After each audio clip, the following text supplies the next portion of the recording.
अगर ये सपना नहीं तो क्या है?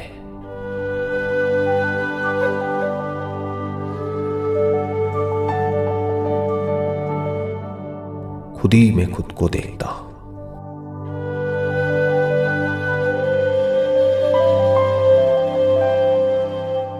लेकिन फिर भी कभी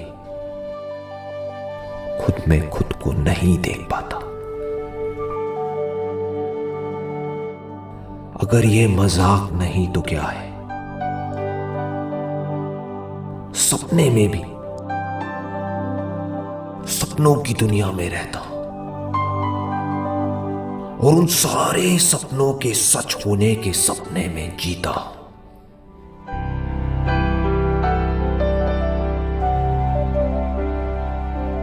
अगर ये सपनों की लहर नहीं तो क्या है?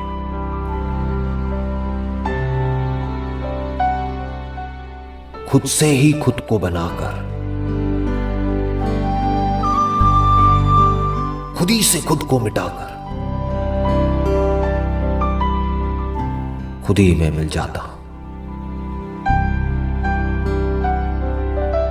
अगर ये खुद से खुद की लड़ाई नहीं तो क्या है?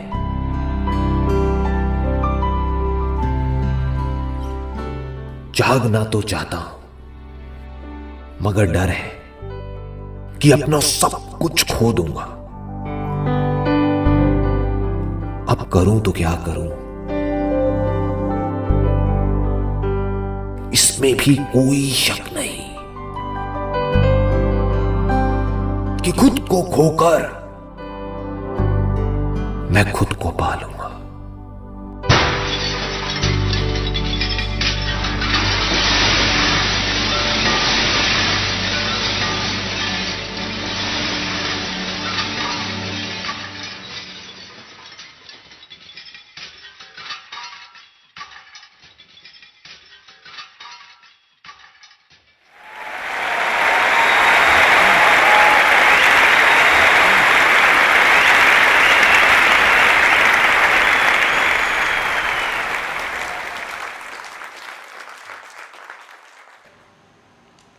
कितने लोग हैं यहाँ पर जो पिछले कई सालों से ध्यान कर रहे हैं या इस रास्ते पे चल रहे हैं?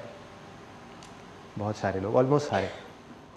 ऐसा कुछ भी नहीं है जो मैं आपको सिखा सकता हूँ या बता सकता हूँ, क्योंकि जब यहाँ पर हम चलते हैं तो हर एक के एक्सपीरियंसेस एक दूसरे से बिल्कुल अलग अलग होते हैं। तो मैं सिर्फ एक काम कर सकता हूँ, या तो मैं आपके जो क्वेश्चंस हैं या जो भी आप मुझसे पूछने वाले हैं उसमें से कुछ सीख सकता हूँ, या फिर अपने एक्सपीरियंसेस आपके साथ में शेयर कर सकता हूँ। और वही आज होगा। मैं अपने एक एक करके अपने जो एक्सपीरियंसेस हैं वो आपके साथ में शेयर करूँगा।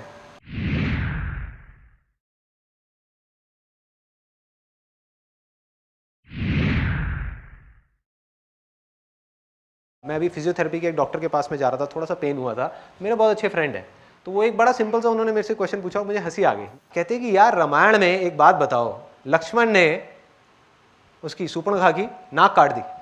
कहते अगर आज के टाइम में किया होता तो जेल में होता। आपने ये कहा बिल्कुल ठीक है कि उसने किया तो गलत ही, और फिर कह रहे हैं कि रावण की गलती है। रावण ने क्या गलती करी? सीता को हाथ तक नहीं लगाया, तो रावण कहाँ गलत है? गलत तो ये है कि भाई हाथ नहीं उठाना चाहिए था ना, बात कर लेते, हाथ क्यों उठाया? ऐसे ही आप रामायण में जाओ, महाभारत में जाओ, यहां जाओ, वहां जाओ, जहां भी जाओगे आपको कॉन्फ्लिक्ट्स नजर आएंगे। बहुत तरीके के कॉन्फ्लिक्ट्स नजर आएंगे कि एक तरफ ये कहा जा रहा है, दूसरी तरफ ये कहा जा रहा है। ये कॉन्फ्लिक्ट्स क्यों हैं? क्योंकि ये कहानियां हैं, ये कहानियां हैं, और इन कहानियों में हम मतलब ढूंढने की कोशिश कर रहे हैं।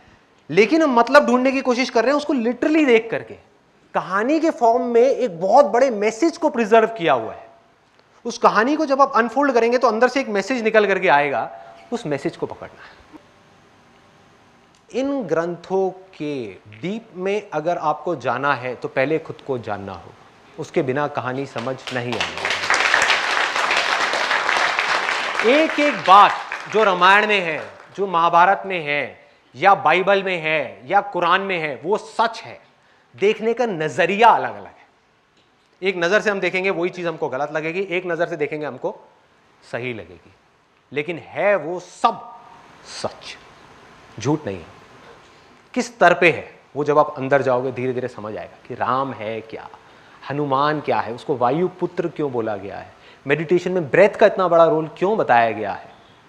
जब ब्रेथ लंका में जाती है, ये लंका क्या यही तो नहीं है कहीं, ये शरीर जो सोने की लंका है, सीता जो है वो कहीं हमारी कुंडलिनी शक्ति तो नहीं है जो रिसाइड कर रही है। और जब हनुमान लंका में पहुंचता है तो लंका में आग क्यों लगती है। जब ब्रेथ हमारी पूरी बॉडी को जलाती है तो तप क्यों बोलते हैं उसको, ये क्यों बोलते हैं कि शरीर को तपाना पड़ेगा। और तपाने से क्या होता है, ये शरीर कहां जाता है, बाण यहीं क्यों लगना चाहिए रावण के, कहीं और क्यों नहीं। यहां पर ऐसा क्या है, इस चक्र में ऐसा क्या है, कहीं ये अग्नि का चक्र तो नहीं है, कहीं अग्नि से रूप तो उत्पन्न नहीं होता, कहीं हमारा सारा रूप इसकी वजह से तो नहीं है। अगर यहां बाण लगा तो क्या होगा, राम नाम में ज्यादा ताकत है या राम में ज्यादा ताकत है। रामायण में अगर आप ध्यान से देखोगे एक बड़ा मजेदार इंसिडेंट है, उससे आपकी पूरी रामायण ढह जाएगी पानी की तरह। वो क्या है, लोगों ने भगवान बना दिया राम को, जबकि उस पूरी रामायण में भगवान कुछ और है। भगवान राम का नाम है, ना कि वो इंसान है जिसकी बात की जा रही है। Getting my point. एक बार उसका एक छोटा सा किस्सा है, जब जा करके वो पत्थर फेंक रहे होते हैं राम राम लिख करके, उसमें राम भगवान खुद जा करके एक पत्थर को उठा करके फेंकते हैं समुद्र में और वो डूब जाता है। क्या मतलब है, राम नाम नहीं।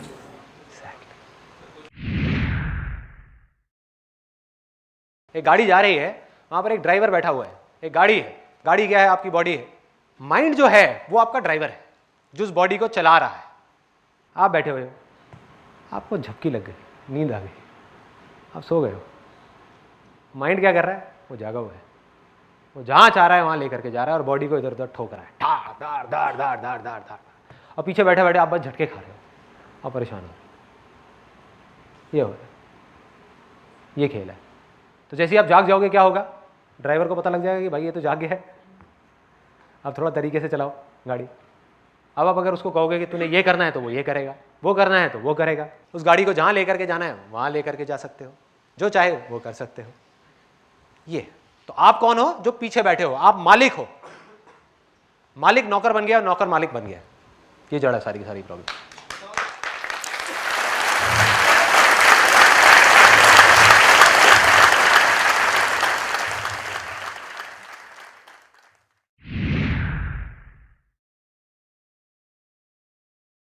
सवाल एक्चुअल में ये है कि सबसे पहले तो कि स्पिरिचुअलिटी है क्या। क्या जो आदमी स्पिरिचुअलिटी में है, क्या वो मटेरियलिस्टिक वर्ल्ड से कट गया? हो सकता है हाँ, हो सकता है ना। हो सकता है एक मटेरियलिस्टिक आदमी इस वर्ल्ड में रह करके एक स्पिरिचुअल आदमी जो पहाड़ पे जाकर के चोटी पे बैठा हुआ है उससे लाख गुना ज्यादा स्पिरिचुअल हो। और दूसरी तरफ एक ऐसा आदमी जो अपने आप को स्पिरिचुअल कहता है किसी भी वे में, वो बिल्कुल ही अनस्पिरिचुअल हो, वो बिल्कुल ही मटेरियलिस्टिक हो। तो सारा खेल यहां है। There is no dividing line between spirituality and materialism. ये सिर्फ हमारे मन के वहम है। हम खुद अपनी एक इमेजिनरी एक वर्ल्ड क्रिएट कर रहे हैं और क्रिएट करके अपनी ईगो को बढ़ाने के लिए या तो हम बोल रहे हैं कि हम स्पिरिचुअल हैं या हम बोल रहे हैं कि हम मटेरियलिस्टिक हैं। आप किसी को दिखाने के लिए कर रहे हो या फिर सच में आप कट चुके हो उसमें रहते हुए भी। अच्छा, जैसे कमल खिलता है, कमल का क्या सिंबल है, कीचड़ के अंदर से कमल खिल रहा है। क्या आप उस तरीके से हो? और ये कीचड़ क्या है, कहीं ये दुनिया ही कीचड़ तो नहीं है? और इसमें से खिलना, इससे हल्का सा ऊपर उठना, क्या यही स्पिरिचुअलिटी है? या इसमें रमे रहना और उसको स्पिरिचुअलिटी का नाम देना, मटेरियलिस्टिक चीजों का नाम देना, रिलीजन का नाम देना, भगवान का नाम देना, क्या वो स्पिरिचुअलिटी है? अभ्यास आपका राइट है, आप कर सकते हो, यही करना है। वैराग्य आप नहीं कर सकते, वो होता है अपने आप अभ्यास के थ्रू। कंसंट्रेशन किसी भी चीज पे, किसी भी काम पे, चाहे बाहर चाहे अंदर, आप कर सकते हो। मेडिटेशन आप नहीं कर सकते, मेडिटेशन में जा सकते हो। कोई अगर आपको कहता है ना कि मैं मेडिटेशन कर रहा हूं, इसका मतलब वो कंसंट्रेशन कर रहा है, ध्यान नहीं कर रहा। ध्यान में आप चले जाते हो। जब कुछ करना ना पड़े, अपने आप होने लग जाए, तब आप ध्यान की उसमें हो अवस्था में। सो अब ये वैराग्य होता क्या है? अगर आप किसी चीज को छोड़ने की कोशिश कर रहे हो तो आपको छोड़ने से अटैचमेंट हो गई है, इसको भी छोड़ना है। तो चीजें छूटती कैसे हैं? ये वैराग्य है क्या? अभ्यास करते करते करते करते करते करते करते करते एक ऐसी स्टेट आ जाती है जब आप आगे बढ़ते हो। मटेरियलिस्टिक वर्ल्ड में देखो चीजें कैसे छूटती हैं, ऐसी स्पिरिचुअल वर्ल्ड में छूटती है। आज आपके पास में साइकिल है, बाइक है, स्कूटर है, क्या है आपके पास में? बाइक है। तो अगर आपको कोई आ करके देगा कि भैया मेरी साइकिल ले ले और अपनी बाइक मुझे दे दोगे? नहीं दोगे। गाड़ी देगा तो हाँ फिर तैयार है। चलनी चाहिए गाड़ी। गाड़ी बढ़िया गाड़ी है यार, बढ़िया ब्रांड न्यू गाड़ी, एक्सचेंज हो जाएगी। गाड़ी आपको मिल गई, सपोज सेंट्रो मिल गई, कल को कोई आता है और बड़ी आपको गाड़ी दे देता है, होंडा सिटी दे देता है, कर लोगे एक्सचेंज सेंट्रो से? कर लोगे।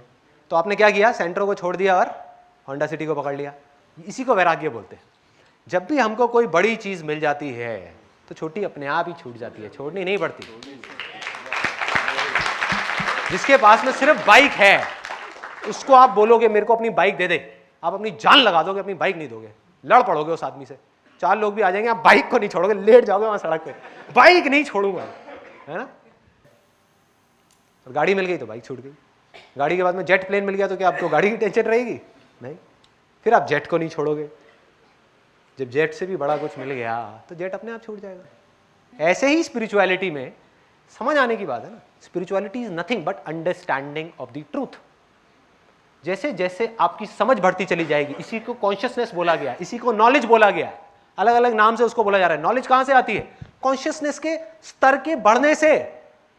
जितनी आपकी अवेयरनेस, आपकी समझ, आपकी अंडरस्टैंडिंग इस दुनिया की बढ़ती चली जाएगी तो जो छोटी मोटी चीजें हैं वो अपने आप ही छूटती चली जाएंगी, छूट जाएंगी, छोड़नी नहीं पड़ेगी, छोड़ भी नहीं सकते।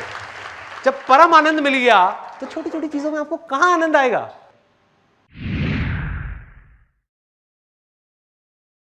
जब भी आपका मन शांत होगा कुछ भी करने से, वो अच्छे कर्म है।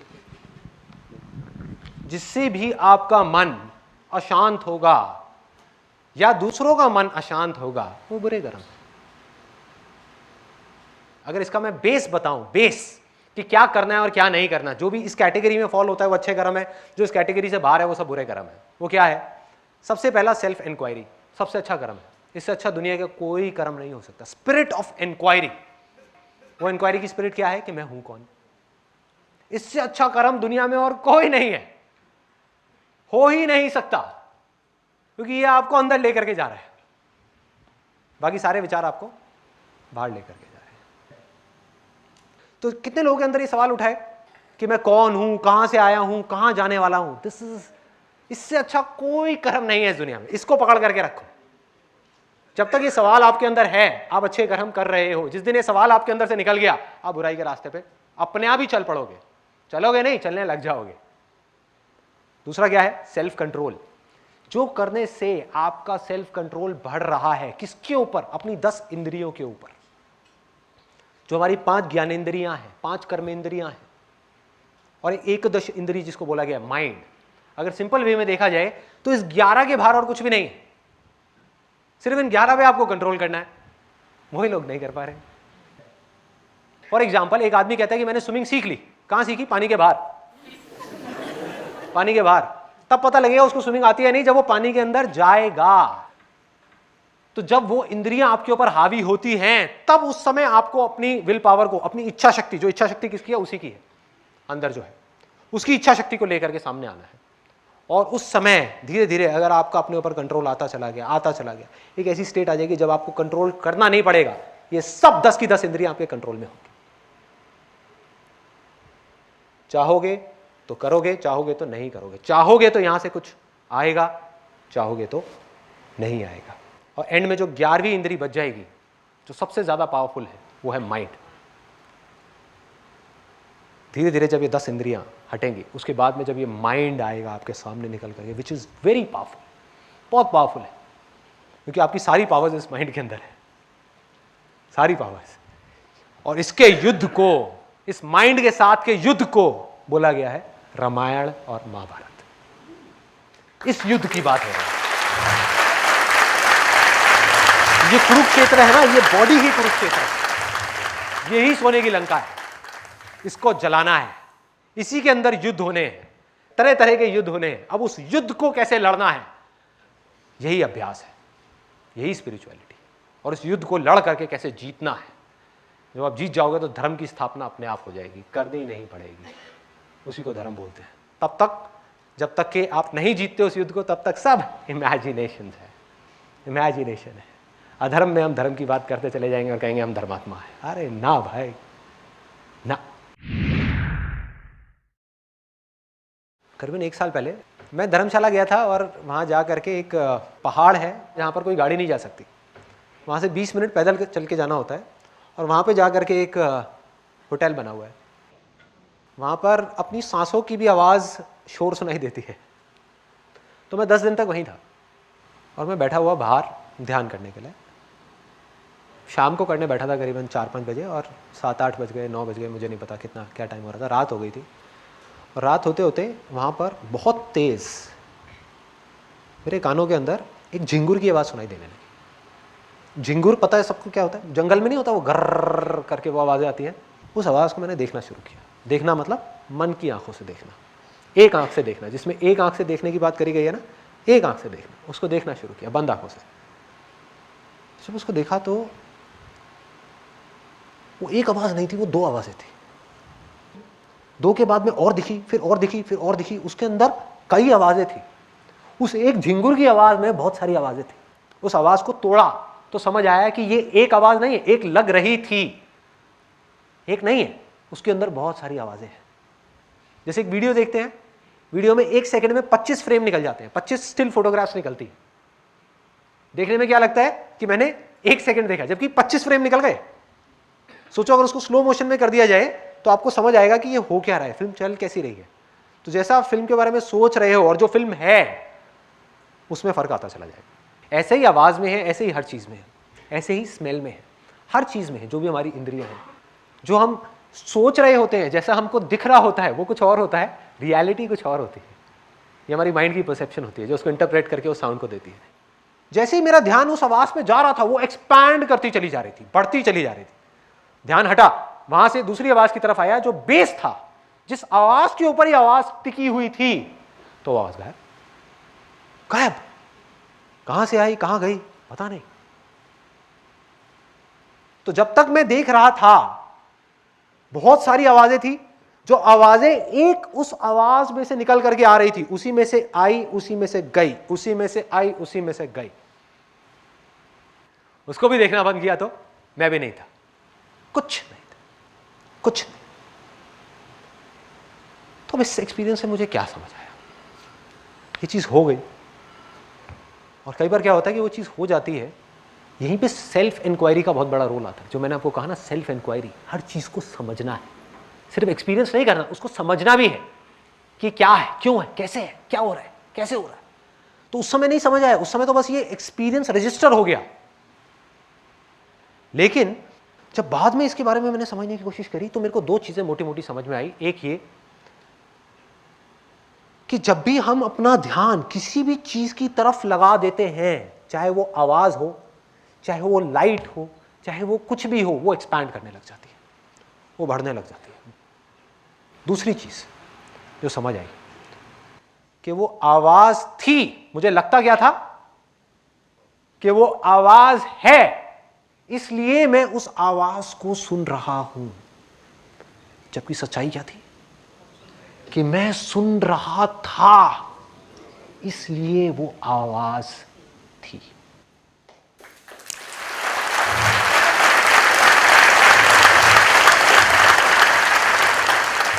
अब इसको आवाज से हटा करके कहीं और डालते हैं।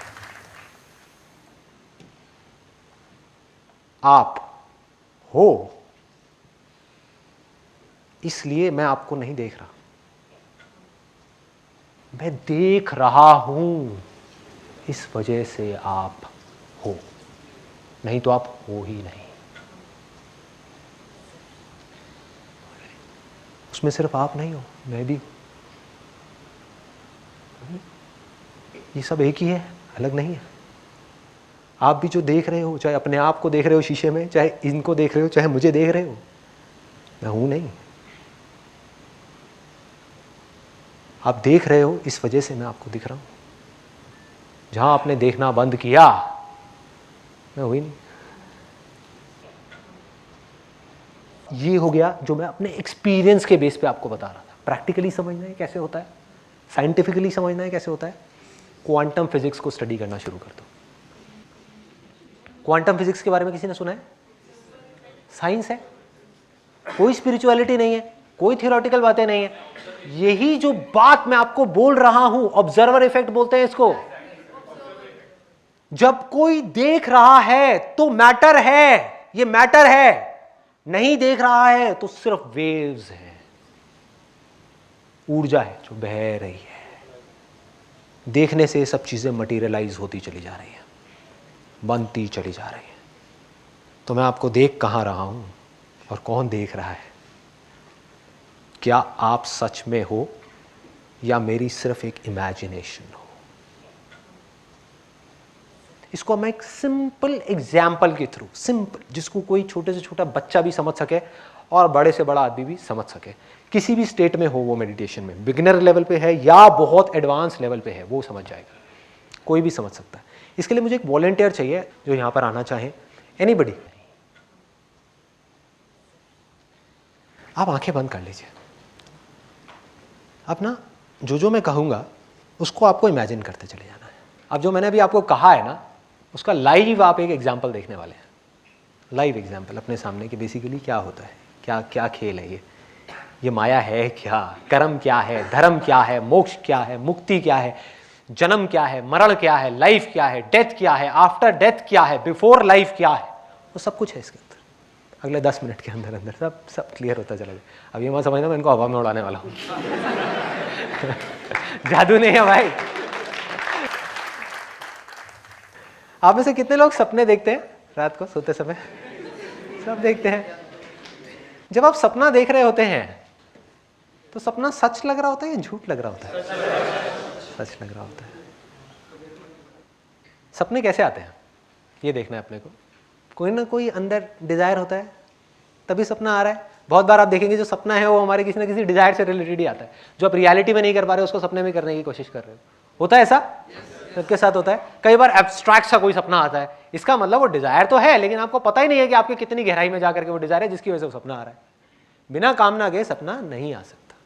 अब ये सपने में है और इन्होंने क्या किया, अपने माइंड में ही इमेजिनेशन बना ली कि मैं एक लड़का हूं और बिल्कुल वैसा ही जैसा कि ये बनना चाहती है, जिसकी बॉडी बहुत स्ट्रांग है, बिल्कुल एब्स वैब्स ये वो और बिल्कुल फिट, फिजिकली फिट, और एक बोट के ऊपर समुद्र के बीच में जा रही हूं मैं, ऐसे खड़ी हुई हूं और हवा चल रही है सामने से।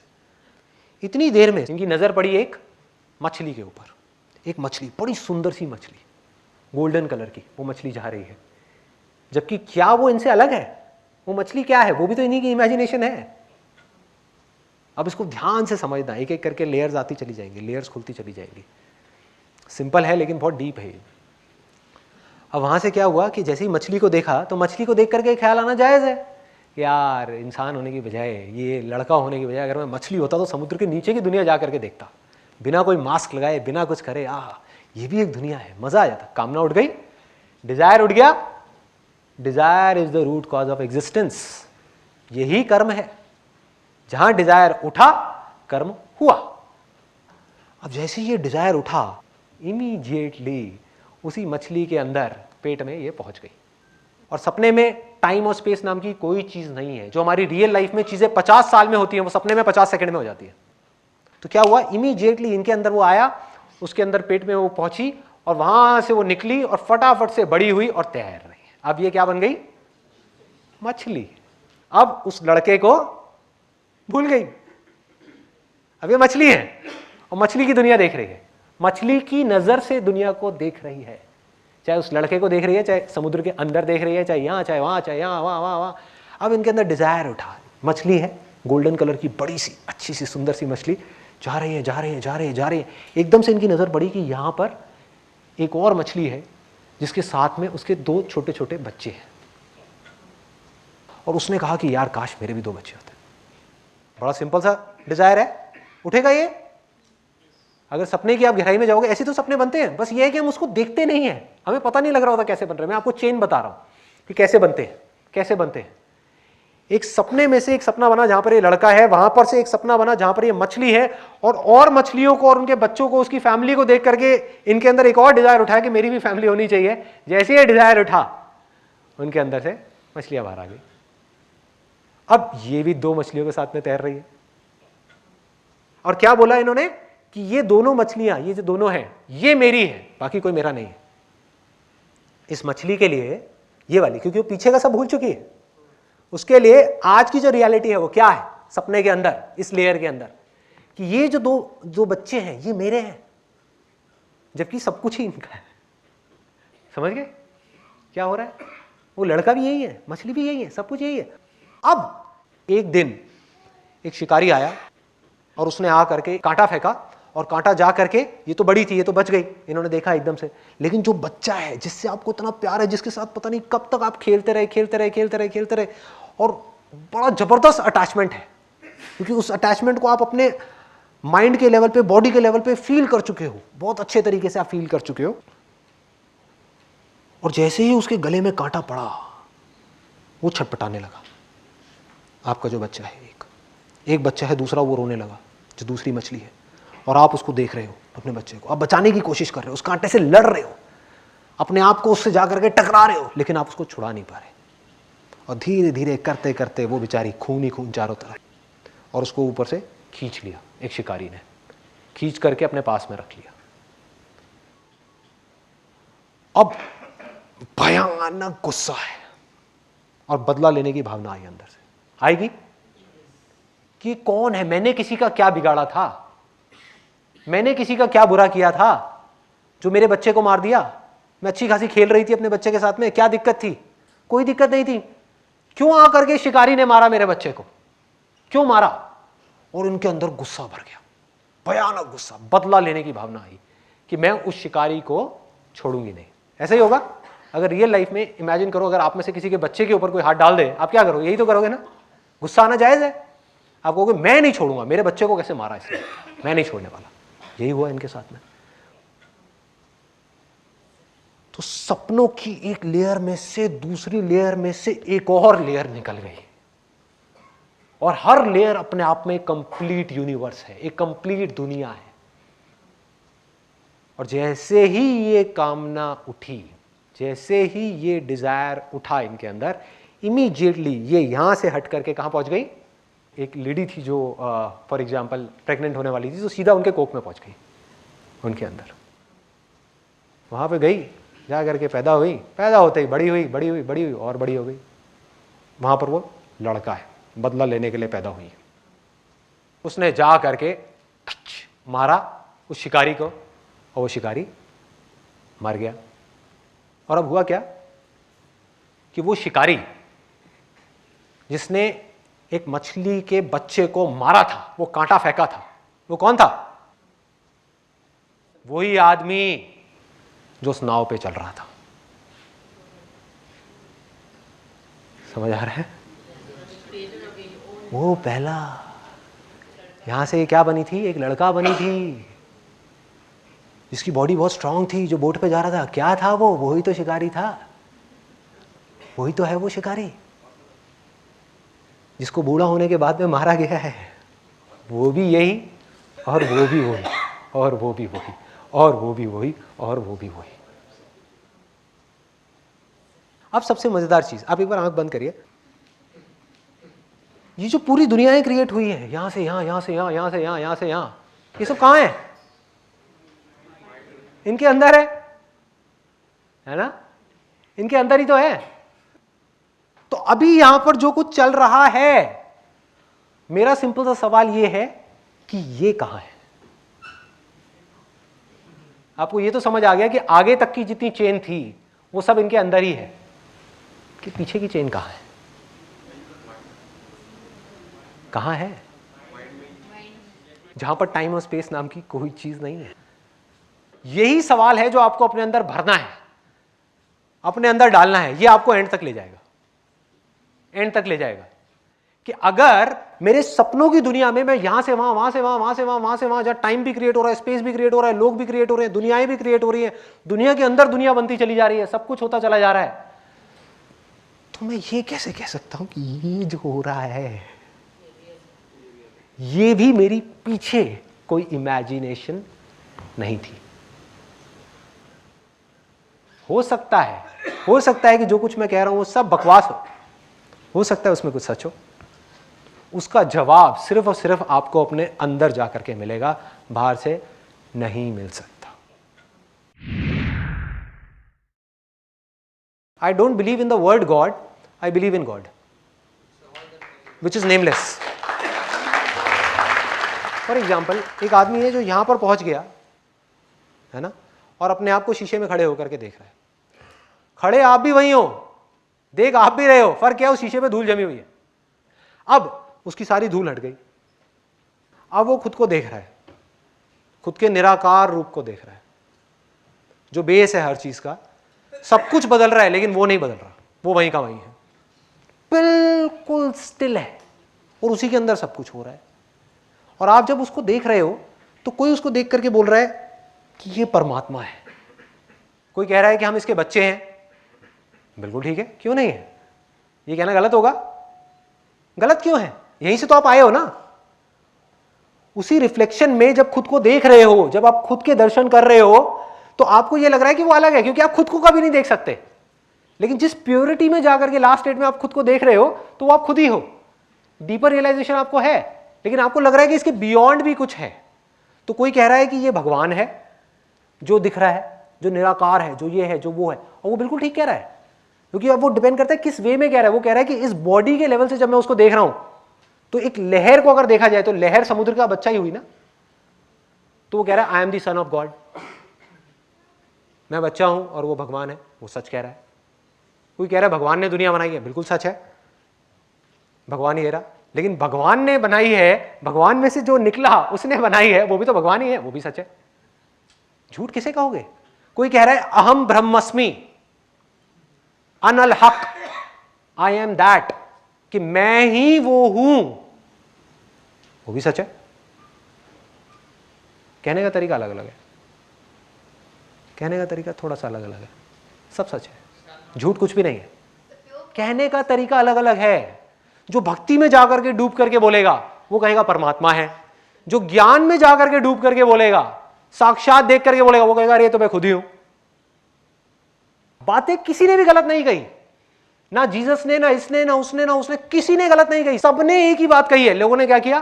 बातों को छोड़ दिया और अपनी कामनाओं को पूरा करने के लिए भगवान को यूज कर रहे हैं कि भगवान मेरी ये कामना पूरी करो, वो करो, वो करो। जबकि भगवान क्या कह रहा है? कामनाओं को छोड़ो। उसको नहीं समझा, उसमें अपना फायदा नहीं है ना। उसको नहीं समझा कि परम उसमें कैसे जाना है, परम आनंद में कैसे जाना है, उसमें कैसे जाना है, उसमें कैसे जाना, ना कुछ नहीं। भक्ति का मतलब नहीं समझा, ज्ञान का मतलब नहीं समझा। भक्ति क्या है? वो आवाज जो ना बन रही है ना मिट रही है, 24 घंटे चल रही है, जिसको अभी मैं सुन रहा हूं, बोलते वक्त भी, चुप होते वक्त भी, सपने में भी, उठे हुए भी, गहरी नींद में भी। इस आवाज का सिमरन करना, इस साउंडलेस साउंड का सिमरन करना, इसको पकड़ना ही अभ्यास है, इसको पकड़ना ही भक्ति है, इसको जानना ही ज्ञान है, और इसकी तरफ बढ़ना ही कर्म है, और कुछ नहीं है। इसके बाहर और कुछ नहीं है। लोग नाम अलग अलग दे रहे हैं, अलग अलग नामों में उलझ गए हैं, और वो ये नहीं समझ पा रहे। अब इस चीज को वो एक्सेप्ट नहीं कर सकते, इस चीज को आपका माइंड एक्सेप्ट नहीं कर सकता, क्योंकि जैसे ही माइंड ने आपके इस बात को पूरी तरीके से एक्सेप्ट कर लिया, तो 2 दिन नहीं लगेंगे, अगले ही सेकंड में आप यहां से निकल करके फुर वहां पहुंच जाओगे। कोई मेडिटेशन की जरूरत नहीं है, कुछ नहीं है। लेकिन वो एक्सेप्ट कैसे करे? उसने एक्सेप्ट कर लिया तो माइंड का ही एग्जिस्टेंस खत्म। तो वो कैसे एक्सेप्ट कर लेगा? वो तो कर ही नहीं सकता। माइंड को कुछ ऐसा दिखाना पड़ेगा जहां पर जा करके माइंड भी अपने घुटने टेक दे, और फिर उसके अंदर से आवाज आए कि ये ही प्रभु है, ये ही भगवान है। मैं क्या करूं भैया, मैं अपने हथियार डाल दिए, अब आगे और कुछ नहीं है। तो माइंड सरेंडर कर देगा, इंद्रियां सरेंडर कर देंगी, आप सरेंडर कर दोगे। जब सरेंडर कर दोगे तो एंड में देखोगे सिर्फ आप ही रह जाओगे।